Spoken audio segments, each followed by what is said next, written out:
Another question I have for you, Dr. Story, and pardon me for getting into some minutia here, but went to the website in preparation for this hearing, the website for the association, where you sort of talk about this, talk about your policies, talk about pointers, and you refer to some studies, 5 of which were actually included in the packets of the legislators on the 2 committees.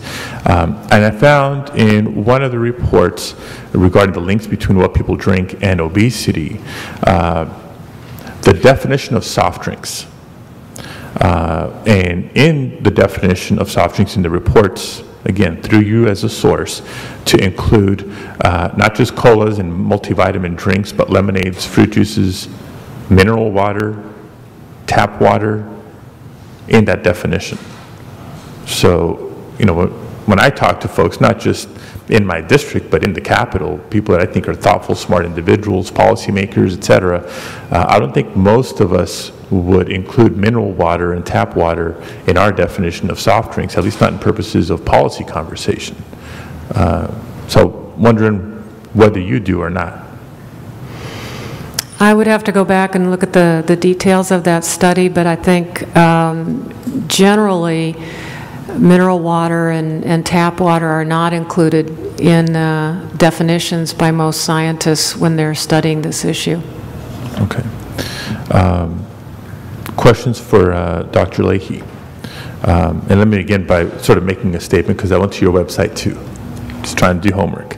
And you cite the 2005 Dietary Guidelines Advisory Committee, a joint committee of the U.S. Department of Health and Human Services and the U.S. Department of Agriculture. And in that study, quote, although more research is needed, available prospective studies suggest a positive association between the consumption of sugar-sweetened beverages and weight gain. A reduced intake of added sugars, especially sugar-sweetened beverages, may be helpful in achieving recommended intakes of nutrients and in weight control. Not a question, just a statement, unless you're telling me, no, that's not the case, that's not on our website. But without that, I will assume you agree and acknowledge that. But the questions now come to,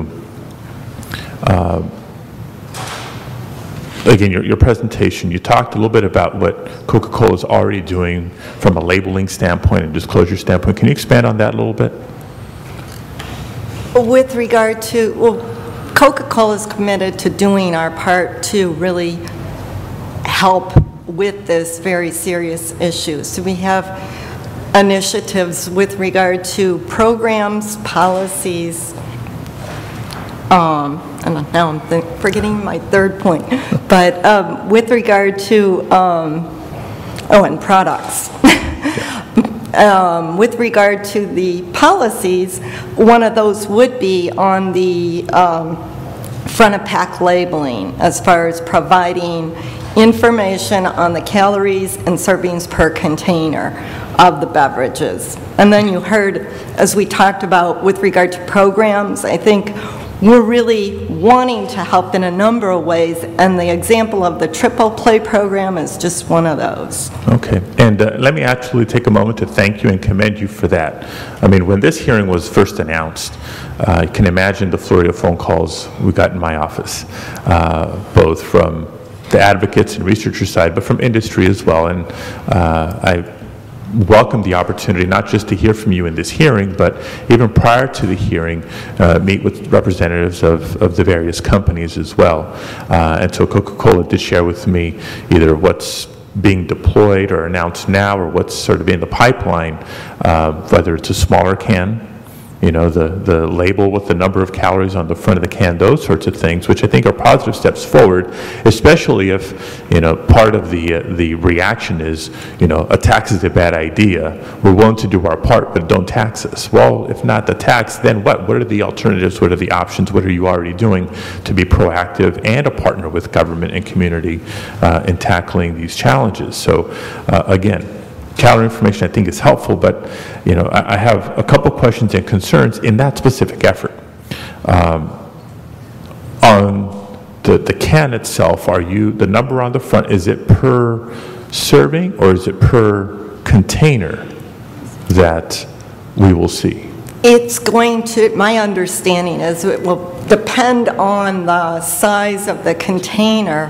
It will either be representative of the actual container, if it's a single, intended to be consumed as a single serving, but in totality it will have both the calories per serving and the total number of servings on the front of the pack. That's my understanding. Well, and the reason I ask is because if current labeling is any indicator, you know, on a 12-ounce can of, again, pick the product, you'll see the nutritional information on the back, which, by the way, other than calories, is a bunch of 000.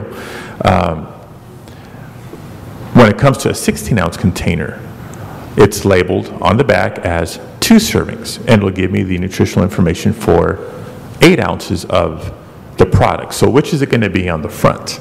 I guess a two-part question. What is the standard serving size for soda pop? Is it 8 ounces, or is it 12 ounces? Or is it 16, or is it 20? Because that'll in part dictate the numbers that are going to be disclosed. And second, what's the number that's going to be on the front of the can? Is it for the entire container, or is it per serving? And then people are caught with having to do the math. And this will sort of tie into the next panel on the marketing side.